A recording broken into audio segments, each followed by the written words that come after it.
deck. I'm Karma. This is your weekly tarot reading for the sign of Gemini. So for those of you that have been patiently waiting, here we go.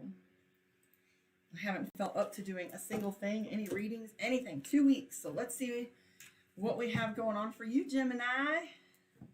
Great. Switch things up a little bit so you can see these better. Out of the way. There we go. All right, Gemini, let's see what's up with y'all. 3 of Coins, Tower, the Star, 6 of Wands, 7 of Coins. All right, very interesting little spread there that we have. First thing that comes up is 3 of Coins. So the 3 of Coins for us is some energy having to do with working hard. It's one of those things that tells us our schedule is kind of busy and that we've got a lot on our plate and we feel as if our schedule's running away a little bit, or almost as if there's a little bit of, time-eating events that are going on. We have the Tower card. Now, the Tower card is this indicator that we feel as if things are falling apart. So maybe we got some news, or maybe we had some events that kind of turned things upside down. However, right next to that, we have the Star card. So the Star card has a lot of elements that have to do with hope, faith, looking to the brighter side, making sure that we're not going too far into the worry. We see the 6 of Wands and the 7 of Coins. 1 indicates movement. 6 of Wands also talks to us about victory. So when victory is at, and this is literally meaning that we're going to either get some money or the thing that we're heading toward to attain, we actually acquire. So that is a great card for you to be looking at. And you have the Page of Cups, 6 of Coins, Strength card. Interesting. Okay, so here's the thing about you, Gemini, right now. You don't trust things. You're playing back and forth with energy, trying to decide how things are playing out and doing some measuring, okay? If you look here, this is the 6 of Coins. There's some ideas here at the bottom that are these mushrooms, right? And he's kind of floating above them. So Gemini has got this sensation of, how am I going to get things to work? How am I going to get these things in play? How is this going to work out? And so you have the Strength card next to it. And the Strength card is our card for bringing our trauma, or the past trauma and past things that are going on with us. Like, this is like overcoming, right? So we are coming from a place of wisdom, and we know that things aren't going to be bad forever. So we have wisdom as well as planning. We do have the 5 of Cups, and that's a little bit of pragmatism where we're like, I don't know if I can trust this. And until I have evidence that it's safe, I'm not going to move forward. So what we have here is Gemini making safe and equal measured moves. We don't want to assign our name to anything until we see the proof of what's in the pudding.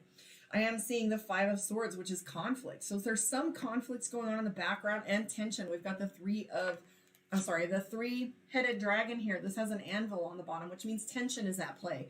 So there's either deadlines or things coming up where you feel like if you don't get on top of them, they're going to kind of you're going to kind of lose control out of them. Out of all of this, I'm seeing the Knight of Swords. So the Knight of Swords is, I wouldn't say road rage, but it's definitely feeling snappy, or at the edge of your seat or edge of your patience, so to speak.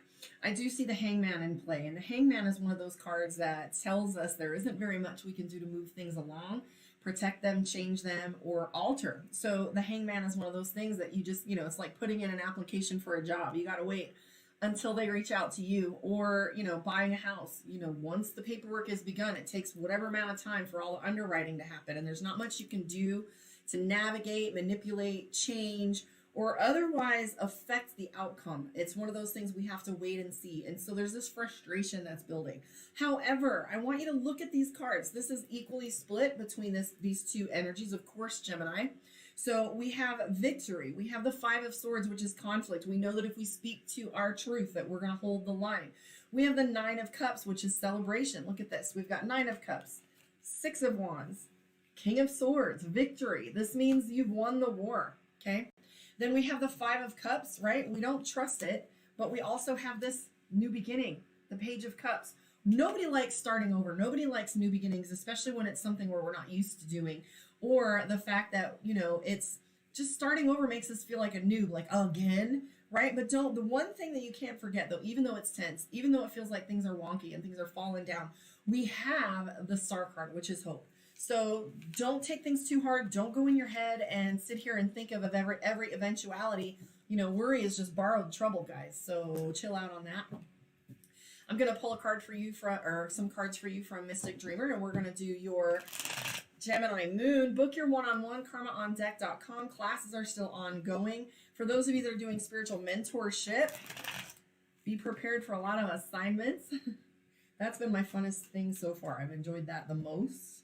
Just watching people grow and learning new techniques and skill sets and getting excited about it thrills me beyond measure. All right, let's take a look and see what your Gemini Moon looks like.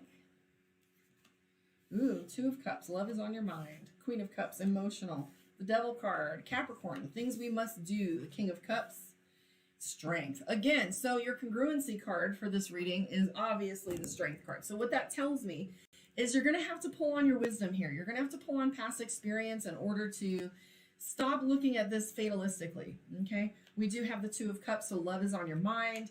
Evidence, Four of Swords. Let's see here. Hermit card is in play, which tells me that you're not talking to people.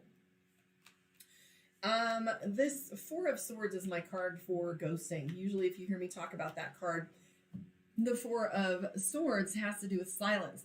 So are you going this alone, Gemini? Are you feeling as if you are the only one in the world that's feeling tortured right now and everybody's doing well?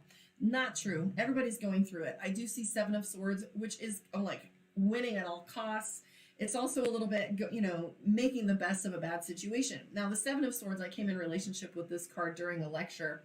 I was teaching a tarot class, and when this card came up, you know, I always say there's a positive and negative affect of everything, right? So it's just like the F word. You can use it in almost any kind of exclamation in any kind of sentence, right? And so the seven of each of these cards are the same. They're just a moving part to a bigger picture, right? So we have the Seven of Swords. Now, typically, this is a card for someone who is going through the battlefield afterward and collecting items that are useful, like coins, jewelry, swords, anything useful. So yeah, that can be sneaky and it can be looked upon as like taking advantage of dead people, right? But ultimately, this is like making good of a bad situation. What else are we going to do?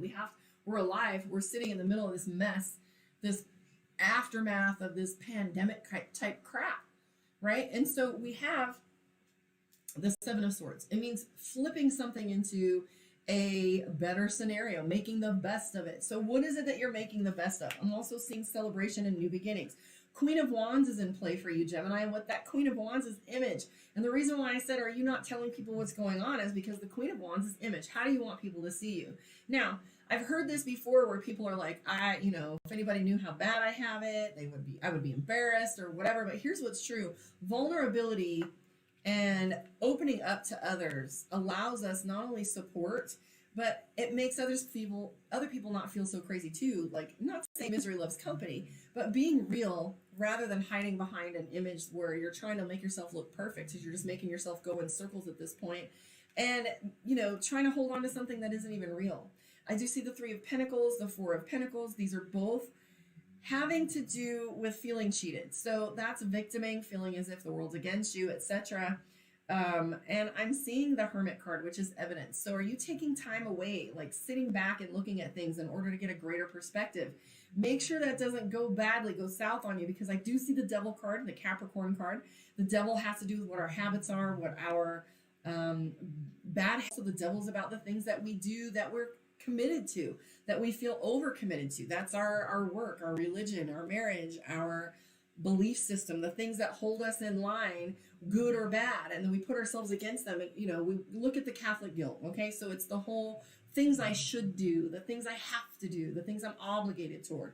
Not good or bad, right? I'm just using examples that can give you something to align that with, so you can understand that the Devil card isn't necessarily something that's bad or evil or coming after us. It's sometimes the things we do to ourselves.